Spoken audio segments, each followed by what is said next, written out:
কে রে? ভূত পেতনি চোর ডাকাত দিক আর এত সাহস হয়েছে? এত পরেও তো আসতে পারে তুমি এত রাইতে? নয়নরে দেখার জন্য। এত রাইতে ভয় লাগে নাই? তোমার হারানোর ভয় ছাড়া আমার আর কোনো ভয় নাই। আসি।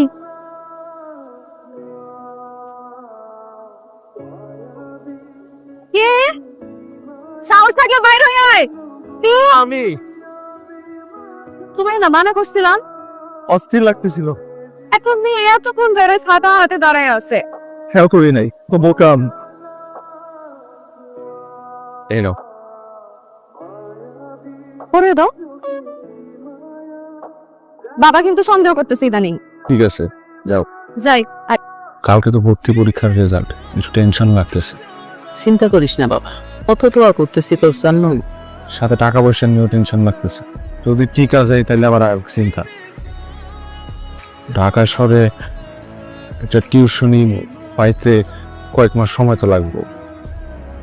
এই কয়েক মাস চলার খরচ, ভর্তির খরচ। এত চিন্তা করিস না, আল্লাহ এসব ব্যবস্থা করে দেব। একটা স্বর্ণের চিহ্ন তো আছে। আমার লিগা তুমি তোমার সব অলংকার বিক্রি করছো, লাগবো না আমার পড়ালেখা। এই যে তুই এত ভালো রেজাল্ট করস, সবাই তোর কত প্রশংসা করে। আমারে দেখা কয় এই যে নয়নের মা। এরপর কি আর কোনো অলংকারের দরকার আছে বাবা?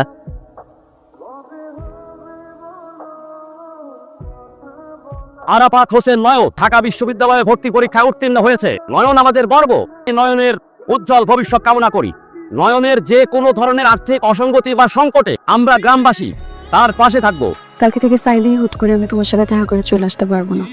এইভাবে বললে তো আমার মনটা খারাপ হয়ে যাবে। এইটা সব কিনতে হবে, একটু কষ্ট করে নিয়ে যাই আপনি।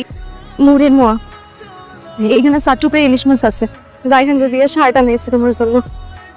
আমি তোমার জন্য অপেক্ষা করবো। টাকা হইলে, গাড়ি বাড়ি হইলে নাকি মানুষ ভাগ্যবান হয়, আবার কিচ্ছু নাই তবু একটা তারা আছে। মন যখন খুব খারাপ থাকবে তখন এটা পড়বো। ভালো থাইকো। মনে রেখো।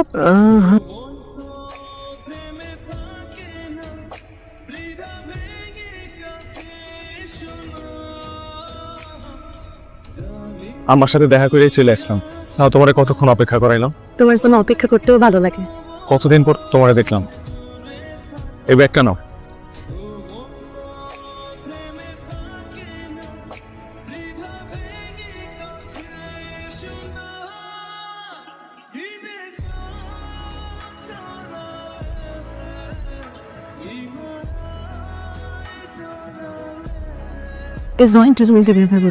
তুমি না এই অসুখ বিসুখে কোনো পাত্তা দাও না। এই বছর বেশি একটা বাড়িতে আসা হলো না। লাস্ট ইয়ার ফাইনাল পরীক্ষা। কাউকে মিস করার ভিতরে একটা আনন্দ আছে। আমার ভিতর বাহির সব জায়গায় তুমি। জন্মাইছি শহরে, বড় হয়েছি শহর। এখন চাকরির পোস্টিং পড়ছে কোন এক গ্রাম। এইখানে আমি 2-3 দিনের বেশি টিকবো বলে মনে হয় না মামা। আমার রোল করবে স্যার এখানে তো কারো রোল নেই। আর আমি অফিস করবো এরকম খোলা ময়দানে? চ্যাপটা তো ভাঙা মনে হচ্ছে। কাজ কাম কম থাকলে আমরা সবাই ক্রিকেট খেল। এই চেয়ারকে একবার স্টাম্প বানিয়ে খেলছিলাম। তা আপনাদের হাড়গো ঠিকঠাক আছে না? সেগুলোও ভাঙা। বাকিরা কোথায়? ছুটিতে গেছে। এই সময় আবার কিসের ছুটি? চলেন আপনার বাসা দিয়ে আসি। ঠিকঠাক আছে নাকি ব্যবস্থা? একদম 5 স্টার হোটেল রুম, তো সুযোগ সুবিধা পাইবে। শুধু বাথরুমটা একটু বাড়ি থেকে দূরে, ওইটা কোনো।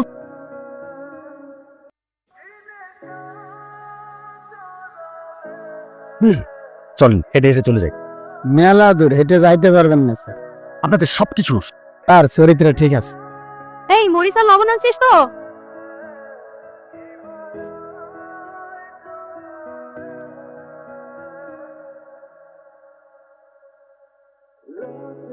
আমি আমার শ্বশুরের সাথে কথা বলছি। জহি চাচাকে দিয়ে তোর বদলির ব্যবস্থাটা করবি। এখনই কথা বলতে মানা করো। গ্রামটা অতটাও খারাপ না। আমার মেয়ের একটা অ্যাকাউন্ট খুলতেছে। বসুই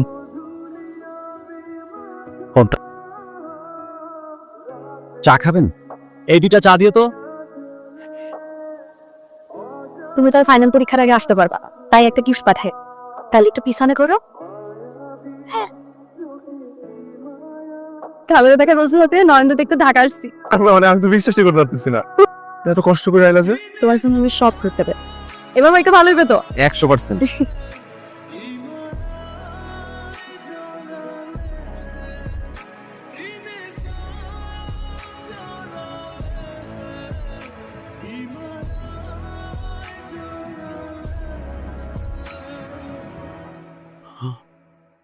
মনমোহনা গ্রাম এই মুহূর্তে আমার কাছে পৃথিবীর সবচেয়ে প্রিয় জায়গা, কারণ এই গ্রাম আমাকে আমার তারার সাথে দেখা করে দিচ্ছে।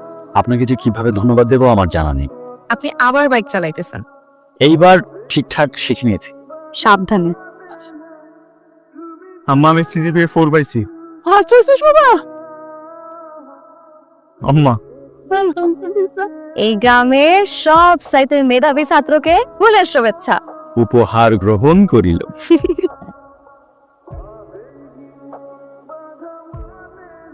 মন খারাপ করতেছস কে? ওর সাথে কি তোর প্রেম হয়েছে? এমনি খারাপ লাগতে পারে না? কাল আমি তার সাথে কথা বলবো। একদম না। তাহলে তুমি তোমার শ্বশুরের সাথে আমার বদলির ব্যাপারে কথা বলো। শরীরটা হঠাৎ খারাপ হয়ে গেল, সাথে সাথে মাইক্রোরে কামারে ঢাকা নিয়ে যাইতেছে। সুযোগ পাইলেই আমি তোমারে কল দিব। আপনার অতি তাড়াতাড়ি নেফ্রোলজি ডিপার্টমেন্টের আন্ডারে শিফট করে যান। তারের কিডনি অকেজ হয়ে গেছে।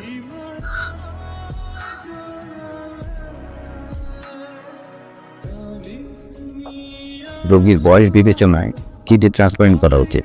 আপনারা ডোনার খোঁজেন, যদিও ডোনার খুঁজে পাওয়া বেশ কঠিন। আমি একটু টেস্টটা করে দেখি, মিলা যাইতেও তো পারে। ব্লাড টেস্ট করছো, কিডনি দিবা না? আমার ছাত্রী রয়েছে। তুমি আমাদের আগে বলবা না? একটু আমার কিডনি এবার কাজ করা শুরু করছে। সে ব্লাড গ্রুপ মিললেও এই চালে ম্যাচ করে।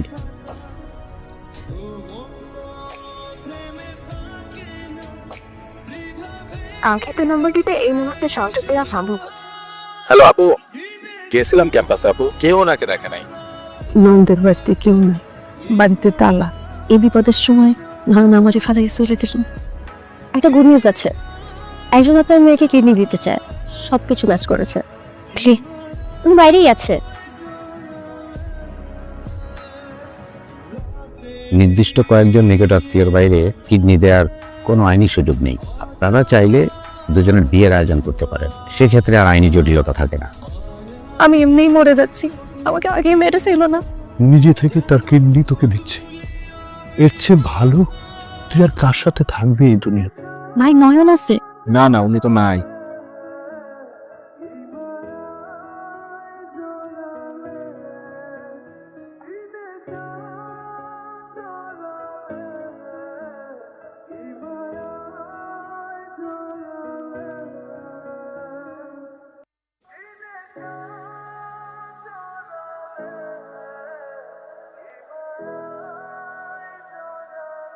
কি করো?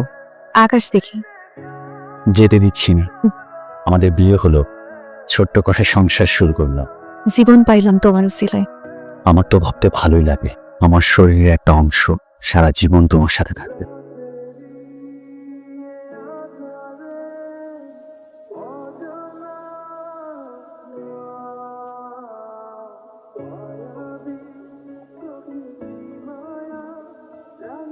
তার সাথে আমার ব্লাড গ্রুপ, টিস্যু, এইচএল সবকিছু ম্যাচ করেছে। আমি চাইলেই তারাকে কিডনি দিতে পারবো। আপনি দিবেন? আপনি তার জীবন থেকে সরে যাবেন। সরে যাবো মানে? সরে যাবে, তারা আপনাকে কখনো কোথাও খুঁজে পাবে। অসম্ভব অবস্থায় আমি তারাকে ছেড়ে কোথাও যেতে পারবো না।